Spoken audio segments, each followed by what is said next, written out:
This is Second Ezra, chapter 6, verse 55. All this have I spoken before thee, O Lord, because thou madest the world for our sakes. As for the other people, which also come from Adam, thou hast said that they are nothing, but be like unto spittle, and has likened the abundance of them unto a drop that falleth from a vessel.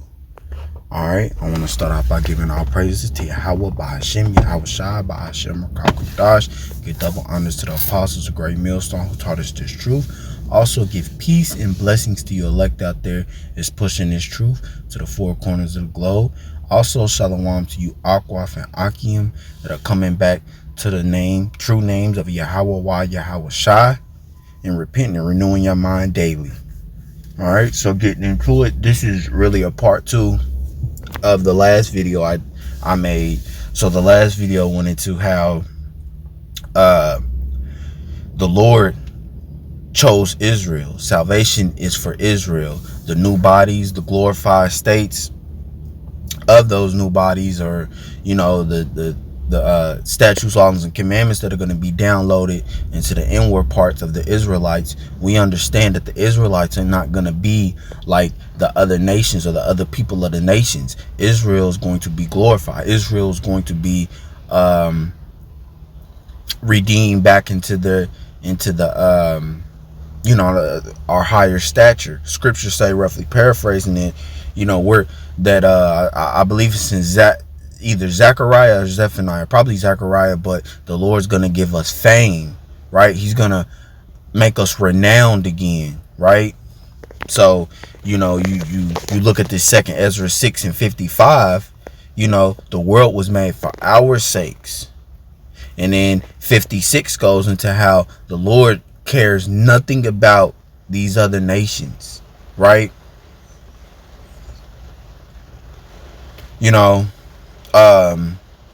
Verse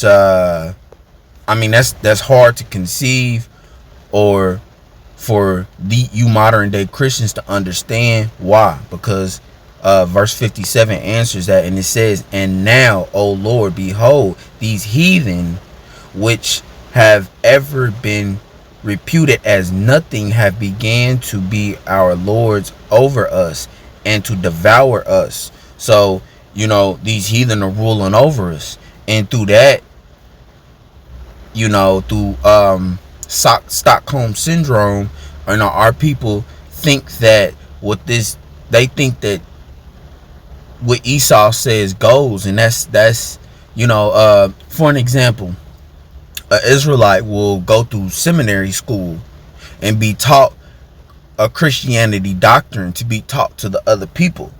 So they think that's righteous, right? When we understand that the Lord chooses his pastors to lead his flock, so to get 100% truth and understanding of a true understanding of the scriptures, the Lord has to be dealing with you. You cannot go and just get a certificate from a seminary school and think that you're about this truth, right? Because this world, the sciences of this world mean nothing to the Lord, roughly paraphrasing. So because of our enemies are lords over us, we don't know which way to go but to follow their way, unless the Lord is dealing with you. So continuing on in the lesson, let's get Deuteronomy 18 and 9.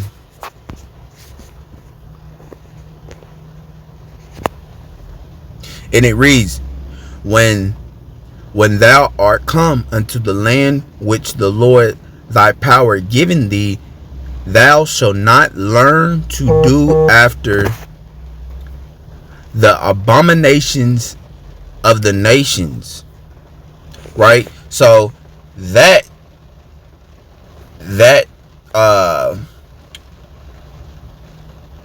explains. So the abominations of other nations, the Lord sees that their practices and their ways as an abomination. So why would the Lord respect other these other nations.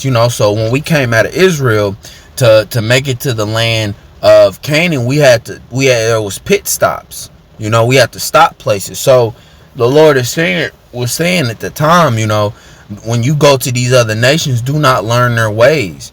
And actually, the Lord has been saying that throughout the whole duration of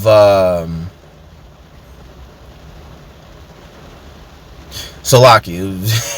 Trying to figure out what my coworker doing, but the Lord has said throughout all of the scriptures, do not learn the way of the heathen. This idiot. Oh my God. Anyway, do not learn the way of the heathen. So do not take on their practices, because the Lord sees them as disgusting. He even though these other nations came from Adam per se, they are not the chosen bloodline. They are not the chosen seed. It's kind of like, when you breeding dogs, right? You breeding dogs. So while you're breeding, and I'm just now getting hip to this. I've been talking to a dog breeder, just to give a little testimony. Been talking to a dog breeder, and the way dog breeders, a passionate dog breeder, the way he goes about producing a line of great champion dogs, there's sometimes you fail. You gotta breed what you want. So say like, you got a Rottweiler, right? And you want the Rottweiler's head big, all right? You want the nose no longer than 2 inches, or the snout no longer than 3 inches. You want the muscle, you want the aesthetic of the you want the muscles to bulge out. You want this breed or this litter to have thick legs, thick arms, so you're trying to perfect this breed of dogs, so that's kind of just an analogy, so the Lord did that with Israel. He took this line, which came from Shem, or started with Shem, all the way through Abraham, Isaac, and Jacob, and made a people, the 12 tribes, right? And said, these are my people. But these other people which came from Adam are just, they're not the breed or the litter that the Lord wanted, or the Lord chose to perfect, right? So they cast out. Let me get verse 10. And this is why the Lord, the Lord did not give his statutes and commandments to other nations, so they serve dumb idols, right? So this is verse 10. There shall not be found, well, yeah, I can get this, but yeah, again, these are in verse 10, these are just different customs of the heathen, and really these customs in verse 10 are prevalent today.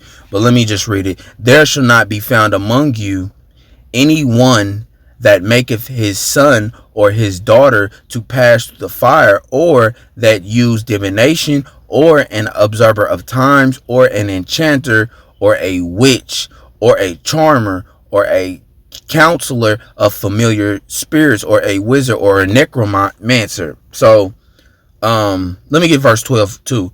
For all that do these things are an abomination unto the Lord, and because of those abominations the Lord thy power doeth driven them out from before thee.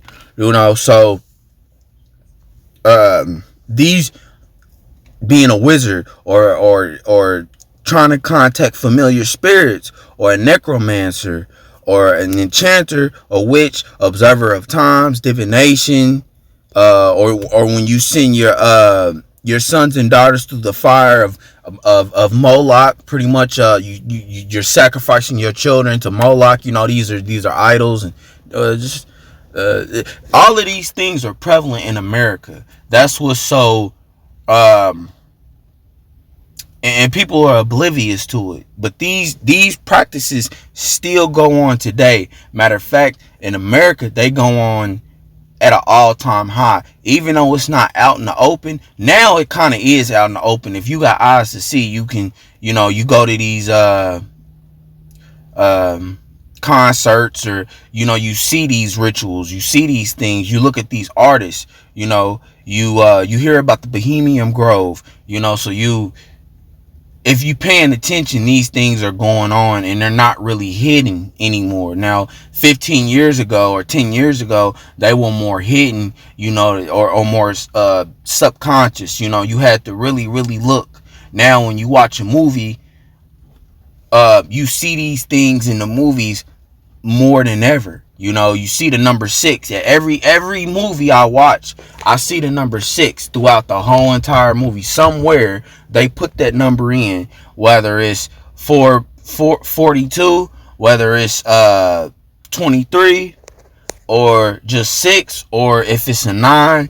You know, they put the number in, or you know, because 2 times 3 is 6, or 2 plus 4 is 6, and then you know, you got the inverted 6, which is 9. So, you know, these enchantments are at an all-time high in Babylon the Great. You know, so the Lord does in Babylon the Great is like a melting pot of different nations, right? And then you got Israel in the middle. So why would the Lord save or have favor to the other nations and send his only begotten son to save these nations when their customs, they were never given the statutes, laws, and commandments? The Lord never chose them to begin with, right? So I was everywhere with that, but I just wanted to get that point out. You know, it doesn't make sense for the Lord to deal with them in that matter, because, you know, what these other nations do, and then the Lord just didn't choose them. That's just the reality of it. There is no breakdown to that. The Lord just didn't choose them, right? And yeah, so let me see. Is this what I wanted?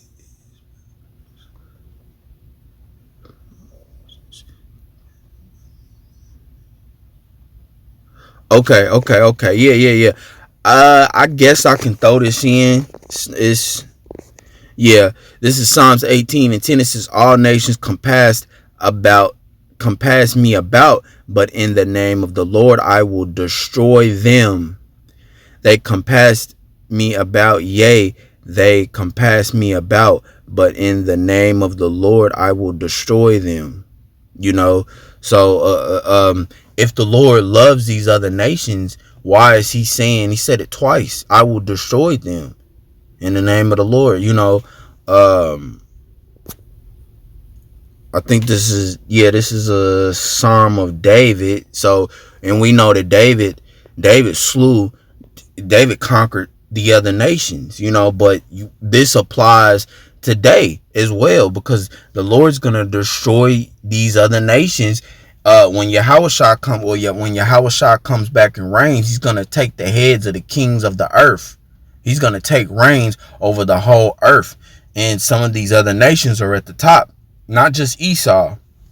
You know, Esau is the head, Amalek is the head, you know, top dog. You got your elites and stuff like that, but some of the elites are, you know, you got your princes over there in Dubai and Arabia, whatnot, what have you. So the Lord's gonna destroy these other nations as well. The Lord's gonna do what he sees fit, you know. So who are we to try to understand? I mean, through the scriptures we do. Through the scriptures we know prophecy. So we just try to be on our best behavior. But I wanted to bring this out to prove that you know, the Lord hates. The Lord does hate. This is a whole nation of people that the Lord's saying he hates. This is Romans 9:13. It says, as it is written, Jacob have I loved, but Esau have I hated. Right? You know, because he's the profane, you know. So it just goes to showing Esau is a whole nation of people. So Lord is not dealing with these other nations. You know, so I hope this kind of proved just a little bit. There's so many scriptures, you know, that can be brought out proving this point, but I just, you know, the Spirit led me to these particular scriptures, so I wanted to just bring them out and just prove, you know. And the first video I made, part 1, just proves that the Lord is dealing with Israel and only Israel. And even in that video, there was way more scriptures that I could have brought out. And I might do another video. I might do that one over, or more, you know, put more time into that and really go into that, because it needs to be understood, because 2/3 of our people, or just Israelites in general, those that know they're Israelites as well, they don't understand that that these other nations are not going to be saved. You know, they're not gonna. And salvation consists of, yeah, being saved from the destruction of this place, but also being glorified in the kingdom.